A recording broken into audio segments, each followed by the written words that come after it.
हाय जय जगन्नाथ मु हूँ खुशी मु आज आम बाड़ी गचर कदली काटिकी मु आपण आज मंजा केमिति बाहर मु काटिकी देखेबी।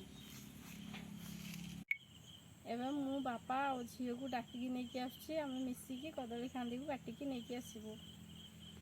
बापा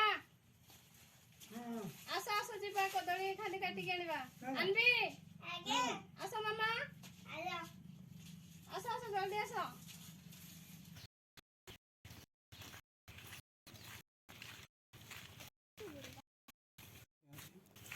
रास्ताटी अणवसारिया अच्छी भर आमको जावाक पड़ुची कादू भी होती साइड चारि साइड तो घास भी होती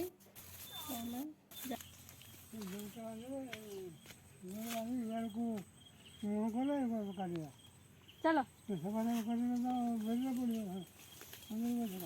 बिलरे पड़ जानी कि चलो कादू मुझे आंधी को काखे सेपट को नौची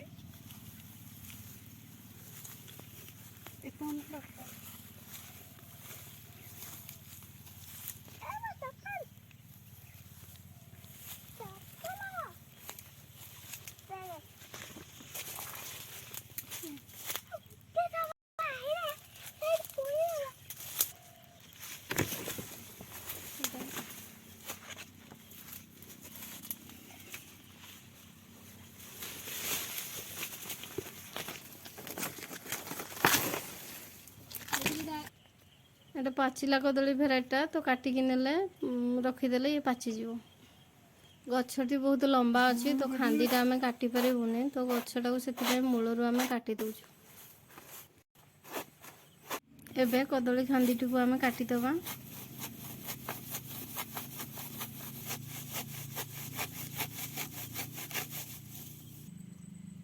बाबा कदली खांदी को एबे काटी सारे एबे आम मंजा काटबू। एबे कदली खांदी को मुझे भल जगार रखी दूसरी तापर आम मंजा को बाहर कर गछटा बहुत लंबा अच्छी तो आम 2 पीस करके काटिकी मंजा को बाहर करूँ। धरबे धरबे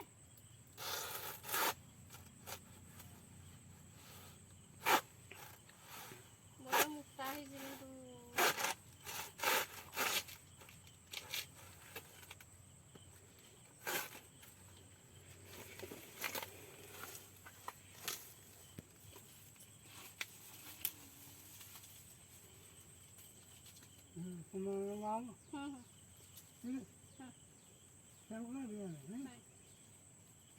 मझीटा जहाँ बाहर ऊपर को मुंजा बाहर ना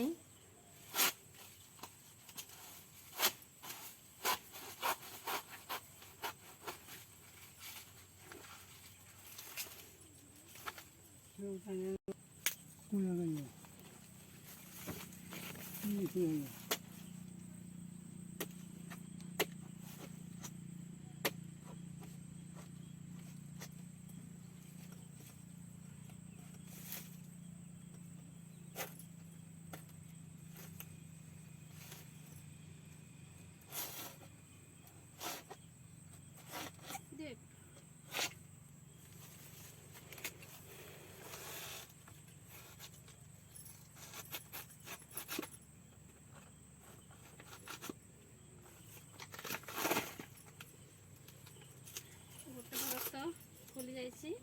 एबे मु आ गोटे बरस्ता खोलि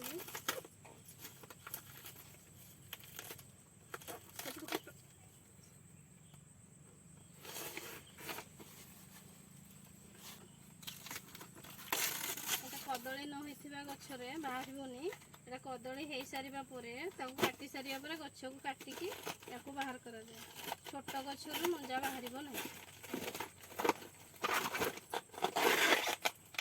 ना गछ होते भी से गचरू कदली मंजा बाहर ना जदि कदली खांदी से न पकड़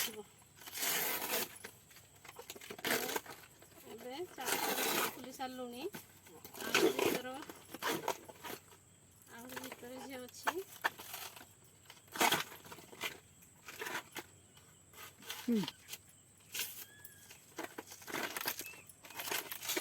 सेपटू खुल बाबा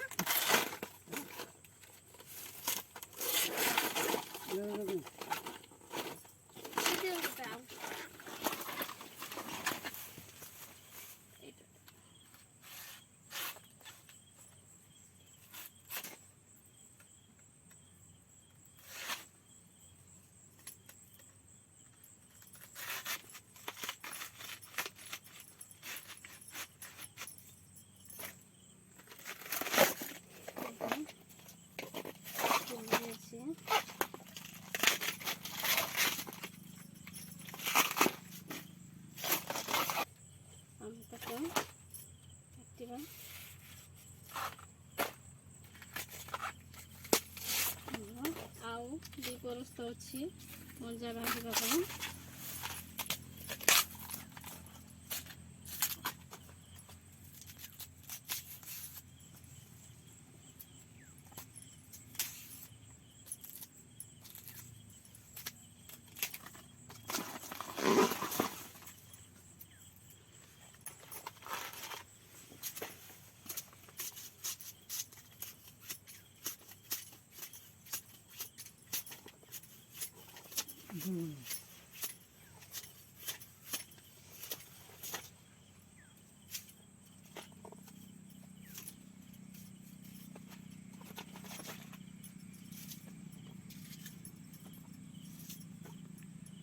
ଏବେ ଆମର ମଞ୍ଜାଟି ବାହାରି ପଡ଼ିଛି। ଏଇଟାରୁ ବି ଆଉ ଗୋଟେ ଏଇପରି ବାହାରି ପାରିବ ମଞ୍ଜା। ଆମେ ଏଇଟାରୁ ଏଇନା ଆଉ ଗୋଟେ ମଞ୍ଜା ବାହାର କରିବା।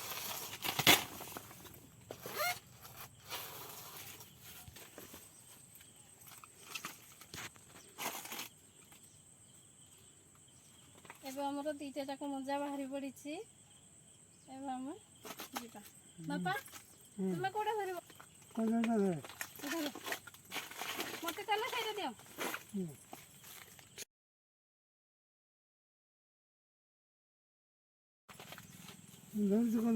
ହଁ ଧର।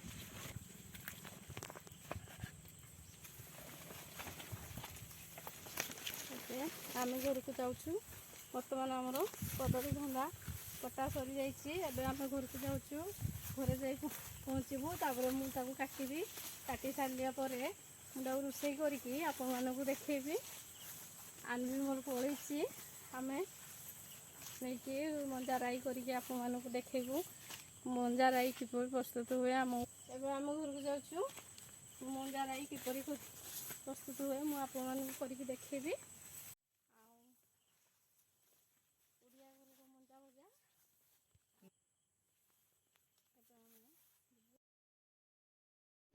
ଆକୁ ଡାଇବେଟିସ୍ ପେସେଣ୍ଟ ଖାଇବା ନିହାତି ଜରୁରୀ। ଏବେ ତ ମଞ୍ଜା କେମିତି ବାହାରେ ଆପଣମାନଙ୍କୁ ଦେଖେଇଦେଲି। ମଞ୍ଜା ସ୍ୱାସ୍ଥ୍ୟ ପାଇଁ କେତେ ଉପକାରୀ ଓ କ'ଣ କ'ଣ ସବୁ ରୋଗ ଦୂର କରିଥାଏ ତାହା ଆପଣମାନଙ୍କୁ ପରବର୍ତ୍ତୀ ଭିଡ଼ିଓରେ ଦେଖେଇବି। ଭିଡ଼ିଓଟି ବହୁତ ଲମ୍ବା ହେଇଯାଉଛି, ତ ସେଥିପାଇଁ ମୁଁ ଆପଣମାନଙ୍କୁ କ'ଣ କ'ଣ ସବୁ ଆଇଟମ୍ ହେଇପାରେ ମୁଁ ପରବର୍ତ୍ତୀ ଭିଡ଼ିଓରେ ଦେଖେଇବି। ତା ପୂର୍ବରୁ ମୋ ଚ୍ୟାନେଲଟିକୁ ସବସ୍କ୍ରାଇବ୍ କରିଦିଅନ୍ତୁ।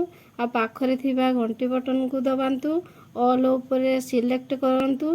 ୟା ପରେ ମୁଁ ଯେଉଁ ଭିଡ଼ିଓ ଅପଲୋଡ଼ କରିବି ଆପଣମାନେ ପ୍ରଥମେ ଦେଖିପାରିବେ।